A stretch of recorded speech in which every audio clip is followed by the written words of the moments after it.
Hey, everybody, we're the Good Doctors of Abby Research. I'm Dr. Kristen. I'm Dr. Erin. And you are exceptionally welcome to our culture coverage that exists wherever you are encountering this. We are two social scientists who are completely convinced that curiosity will change the world. And the best way to investigate and activate and train your curiosity is to engage with culture potentially more deeply than you ever have before.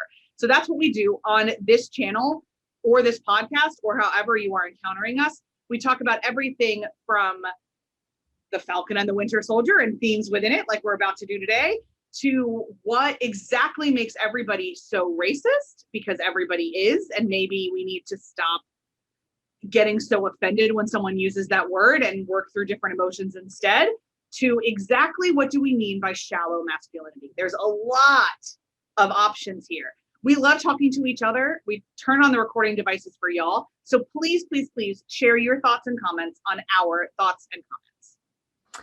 This video and recording is a part of our cornucopia of content relating to pretty much anything you can stream or watch on television, or, Morse code. We might cover Morse code and culture later. Who knows? But right now it's the visual media via streaming services. And usually we focus on stories by and about women, but we have ventured further afield for our coverage of Disney Plus's The Falcon and the Winter Soldier for a myriad of reasons. We have, if you've been following our coverage, a lot to say about this. Yes, we like talking about marginalized voices and storylines. That's right. And what better way to do it in a more fun and cheeky way than to talk about superheroes, though they are marginalized. Falcon stroke now Captain America being a Black man, the Winter Soldier stroke Bucky being a person with disabilities and trauma. So we're here for episode 6, the season finale, One World, One People, which is the moniker of the Flag Smashers. Interesting episode title. There's a whole lot of action in this and a whole lot of wrapping things up for the end of the series in what we do know was a COVID truncated series arc. We don't know how truncated, but boy, could we feel it between episodes 5 and 6. The ultimate arc of this is Sam coming fully into his new identity as Captain America, which he does like from the jump. And if you didn't pause and like fist bump and yell when he broke through that window with the shield, and I was like, yes. Wings and the whole, like his whole Wakandan, I made a verb out of it, new outfit, which Dr. Kristen informs me is what he looks like in the comics. So that's cool. But yeah, that was amazing. I loved it. A lot of people have made the parallels between him fighting, I want to say Bartok, but that's the guy from Batroc. Yeah, no, it's not Bartok. It's not the bat from Anastasia. It's not the bat from Anastasia. Every time I see his name, though, I just think Bartok.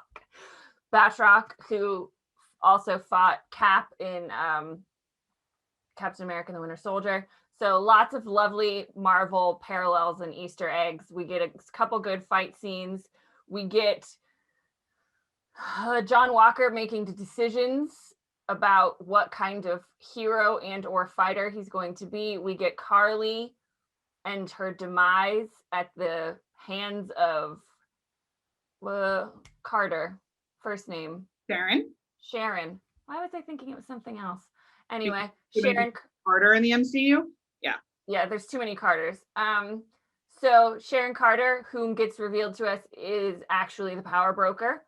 And has been funding the Flag Smashers this whole time. We don't know what Sharon Carter's end game is, to use Marvel parlance, but we get some hints in the extra scene at the end that now that she's been forgiven by the US government, she's going to sell all our tech, which sounds like a second series arc to me. And so we get that conclusion. We get a little bit of Bucky, not a lot, tries to talk Carly down from her avenging attitude. not really successfully. But the big story is Sam's arc into Captain America, complete with a very stereotypically Captain America-esque speech. So on the nose, so earnest, so I see the world and you don't, Captain America. And wraps up with neat little bows and a few Easter eggs for the presumably second season we have coming. Dr. Kristen, a lot happened in this episode. Some good, some bad, some clunky, some delightful. What would you like to discuss? Great question. I'd like to start with Fandom Corner. Fandom Corner!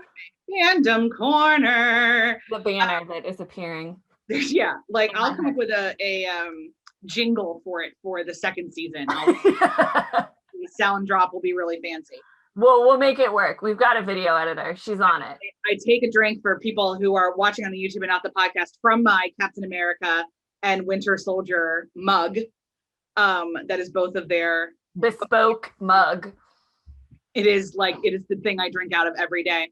But Fandom Corner wise, I loved this arc for Bucky. Actually, I'll start with him and then go to Sam, because Bucky's work was before this. Right. Bucky's work was to get him to a place where he could be this friend, teammate, and not sidekick. So right.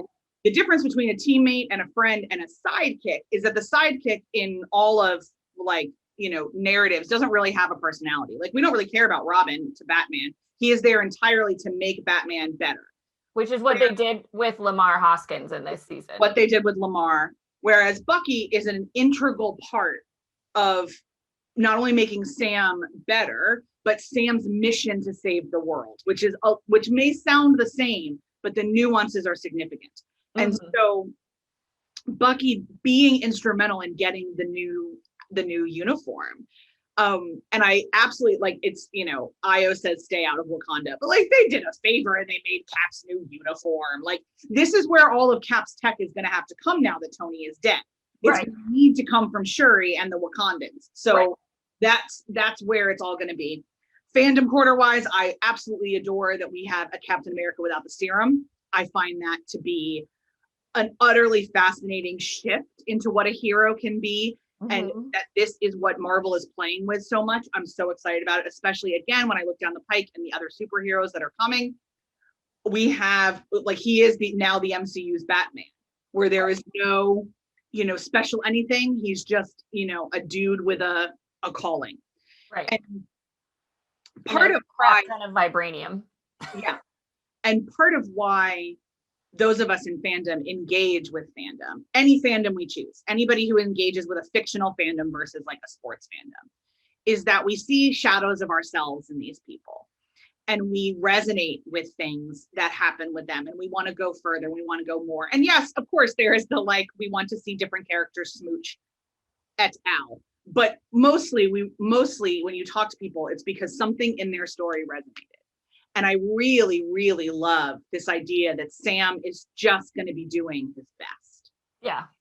But he's also going to be living in his calling. He is going to be, as Parker Palmer says, meeting his deepest passion and the world's deepest needs are going to marry, and he's going to step into what the universe needs him to be. And in these post-COVID times where a lot of us are trying to figure out who the hell we are, what we're supposed to do now, what is this happening in these after times, Sam is an emblem of that. He is somebody who has done that and has Bucky. So I love the thing at the end where Bucky's watching and you can see that he is thinking of Steve, and you can see that he has heard more Captain America speeches than anybody else. And I'm sure he's flashing back to Azano, and I'm sure he's flashing back to the trenches, and I'm sure he's yeah, Steve was right. Steve was right about Sam. So therefore Steve's right about me. Right about me. This is okay, I got it. And then of course he's got to give Sam shit when he comes back. I mean, that's his literal purpose. Yeah. So I loved that whole thing. Yeah, me too. Fandom corner, yes, that Captain, I don't love that uniform for a host of reasons, but that uniform is comic based.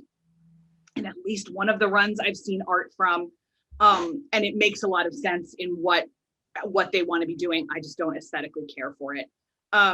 And There's one more fandom corner thing. Random corner thing. Oh, I don't think we really brought up who Julia Louis-Dreyfus was in terms of the comics. So let me just wrap We didn't know. Unpack that, please, because I had no idea. And I remember when we watched the show, I was like, I was really excited that, you know, she was in it. And then you told me her whole like comic story, and I was like, cool.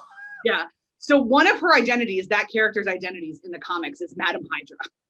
And for anyone who has watched any movie, Speaking of on the nose, Hydra is the big bad. And like there's some others, like we have AIM for a little bit, and like we've got some others, but and obviously the Thanos. But Hydra is the thing that they can never get rid of. They keep thinking they've gotten rid of it, and they haven't gotten rid of it. And I love that post Snap, we're still gonna have Hydra. Yeah, they haven't gone away, They haven't gone away, and that also, I mean, I just love it when really good actresses get to like dig their teeth into evil. And gosh, when Julia Louis-Dreyfus was interviewed about this, she said, the way they pitched it to me is that, do you want to be Selena but full evil, her character from Veep? And she was like, yes.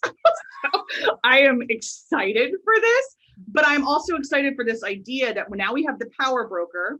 Yeah. Within the nest. Sharon is a rogue character, full stop, because there's not a lot of basis of her that we have, like not a lot of canonical basis of her anyway. And like I said, I fully believe she is entirely in America. Like the kiss in Winter Soldier was to remind us that Steve Rogers was heterosexual. Like there is no other purpose for that kiss, because it's creepy as hell anyway, if you really think about who Sharon is. But I'm glad she's getting stuff to tear into too, because Emily Van Camp is also up for this task. Yeah. And she is up for more. She's come a long way since Everwood, since her and Chris Pratt were siblings on Everwood. God love her. And revenge, undulating seas of revenge. God, Amy Abbott on Everwood. That's where we all met her. For anyone who has not watched that. Bless. Were we ever such sweet summer children? Were we ever? As long as Treat Williams has a beard, they'll all show up to things. So every time. I believe that is now. So we've got Madame Hydra, U.S. agent is it that John Walker is going to turn him into is a thing. The John Walker redemption arc in this episode, I'm not even going to really touch, because it was so, to me, a COVID casualty and ham-fisted and all of that. There's other interesting things to talk about, but Sam was always going to forgive him. Like Sam was always going to let him back into the fold in a way, because part of being Cap is believing the best in people and believing the potential in people. Part of being Captain America is not drawing boundaries. Right. And I think too, like a lot of what you've said in terms of Sam's experience in the US military and his experience as like a person who helps soldiers through their trauma. Like his training, I think, is to recognize the trauma in John Walker and the vulnerability and the humanity. And he was always going to side with that, I think. Yeah, that's a great point. But I think we're going to try to see the humanity, and Bucky's over there like, dude. He chose revenge. We don't get to do that. We don't do that anymore. Yeah. Bucky. I mean, Bucky's 105, and like 107. He just doesn't. He doesn't have time for this. He's been around the block a few times. He is Danny Glover in this Lethal Weapon relationship. Like he is, for sure. Literally and figuratively too old for this shit. Yeah. The wizened veteran he is. I mean, for me, I understand from Dr. Kristen that people were divided on Sam's speech, but I thought it was really good, and I thought it showed how he was going to be this, like, in the vein of Captain America, but he has this different lens, right? Like, he is a Black man in America, so he has some different things to say as Captain America. He's still going to venture into the same themes, but you know, anytime I think a person stands up to power and says like, we have to understand that there are humans behind these actions, is going to work well with me, you know, from the work I did in Northern Ireland and our time there. You know, one man's freedom fighter is another man's terrorist. Like, I spent my academic career trying to understand people who were called designated terrorists by the British government, and found a lot of humanity in all of those folks. So, you know, maybe it was pulled my particular heartstrings, but I don't think I can disassociate my experiences to analyze that. But I thought it was good. And then the Sam Bucky relationship at the end. I think like Uncle Bucky at the cookout, like Bucky, like the kids like hanging off Buck's arm. I was done. Yeah. Done. I mean, like, I will tell you all, that scene has launched a million fan fiction. Was like that myth of the face that lost the ship. Yeah.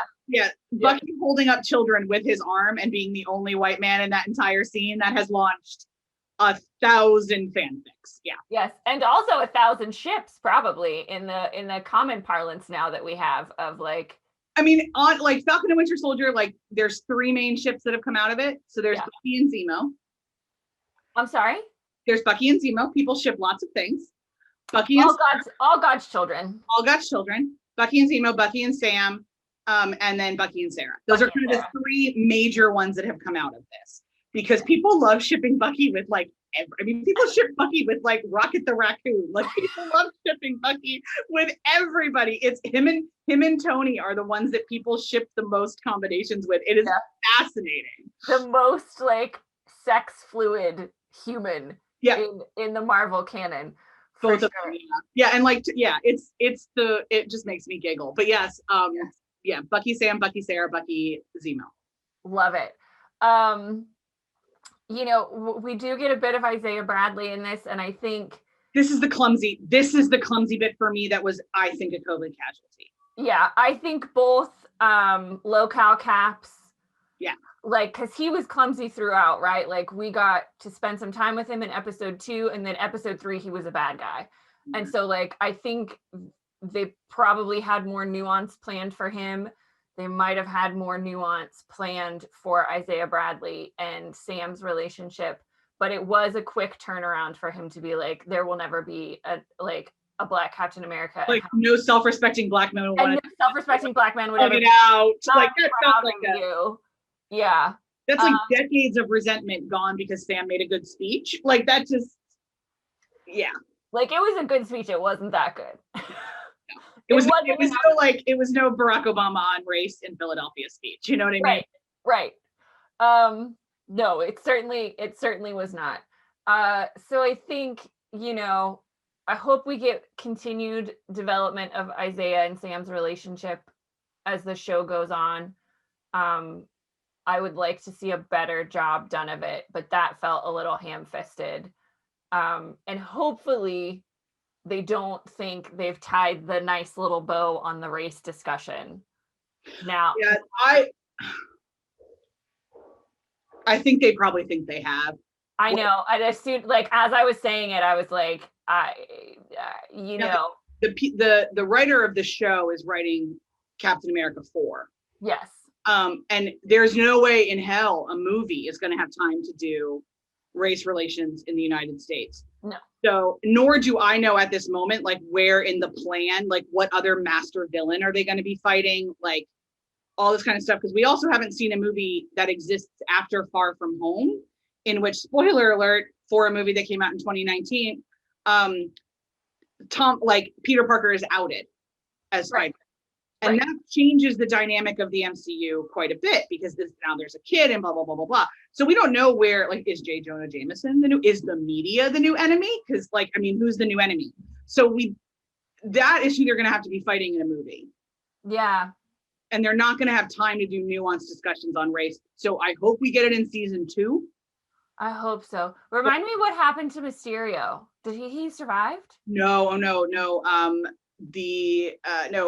Spider-Man killed him on Tower Bridge. on the Oh, yeah. second floor of Tower Bridge. Yeah, that fight. Okay. Yeah, Where no one called Pepper.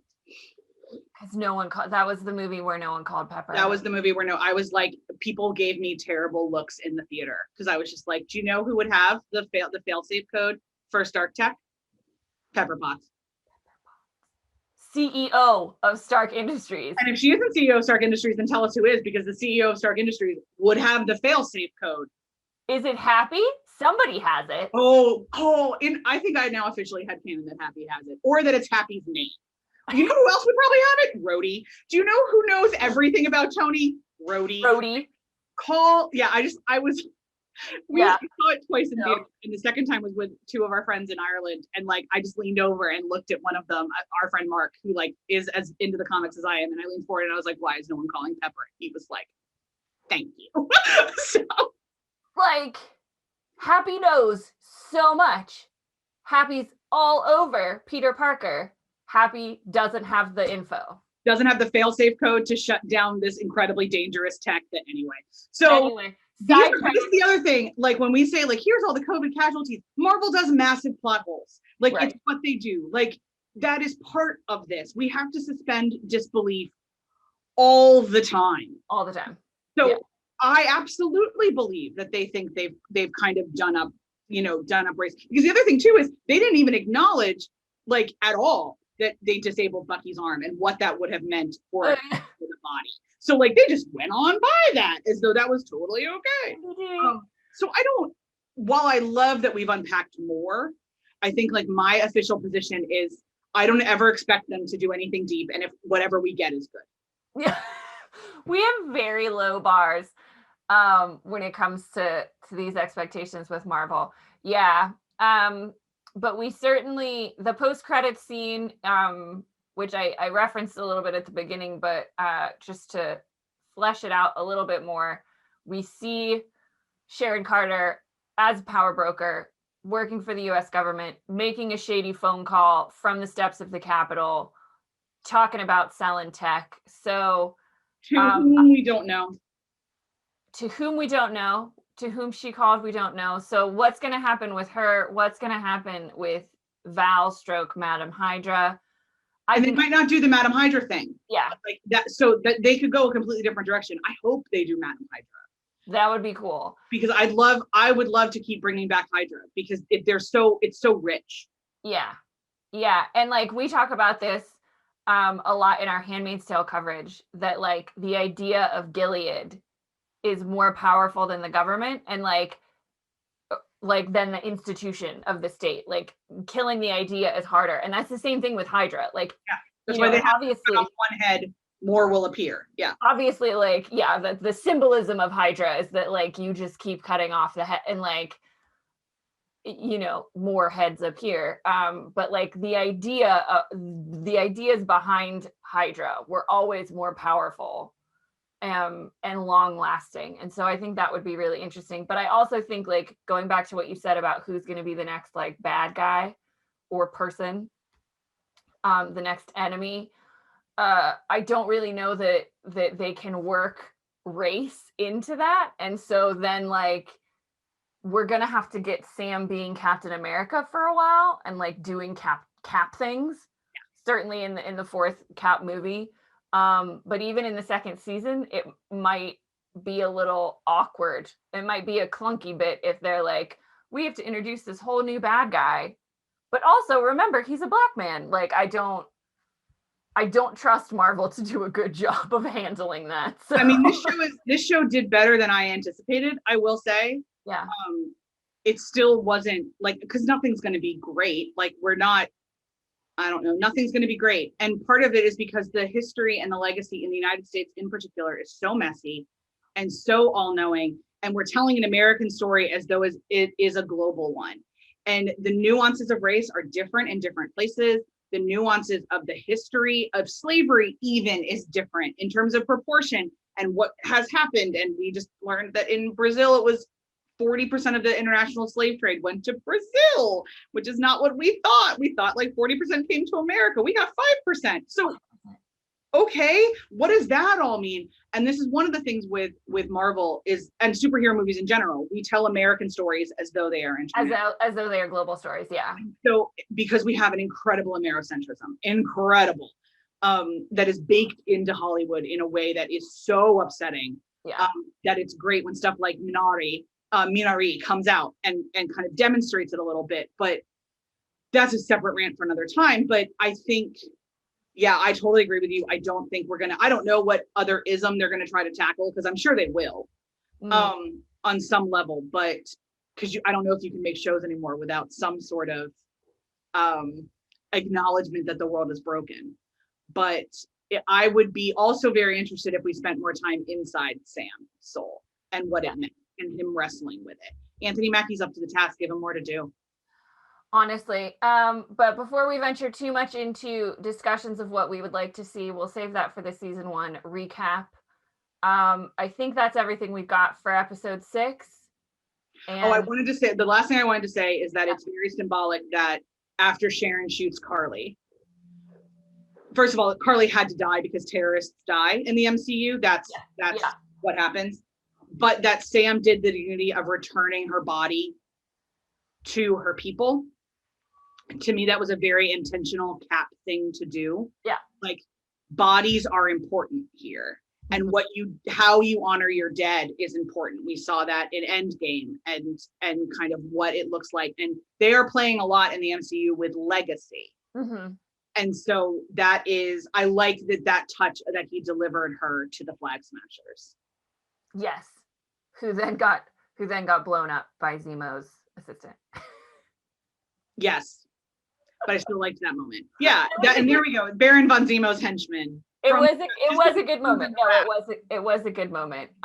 But yeah, terrorists have to die in superhero and in Marvel. So that was sadly predictable. I liked Carly as a character. Yeah. I think Brian in the Vulture recap said it's a clunky ending to an interesting character. Yeah. Yeah. And I like that phrasing because I like that phrasing a lot. Yeah. It was another clunky, and I would imagine COVID casualty as well. They knew where they had to get to by the end of this episode.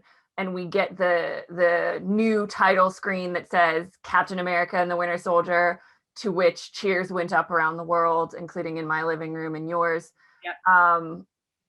So they knew they had to get to that. And I think they had to make some sacrifices along the way because of the COVID to get where they needed to in the time that they had. Yeah. We have by the way, as we're going to go into the season 1 recap, we don't have any like official timeline, or I'm not even sure we have an official announcement that there's going to be a season 2, except for that Captain America and the Winter Soldier will be back. Or I don't even think they said we'll be back. It didn't say we'll be back. It was just the title screen. Yeah. And some of that, I'm sure, as it always is with Marvel, is up to contract negotiations and exactly what they're going to do. But I will be shocked if this doesn't go on to at least one more season, because they have confirmed that WandaVision was a limited season that will not be getting a second. Yeah. So, I could see them doing more with this. So we are going to create a season 1 recap in the plans that there will be a season 2. But as we recorded this in July of 2021, we actually don't have any confirmation. We're just putting it out into the universe and living in hope. So thank you for joining us for this episode 6 coverage. Wherever you are engaging with it, you will next hear our episode 1 or season 1 review and recap. So we hope to see you then, if not for something else. Bye, everybody. Bye.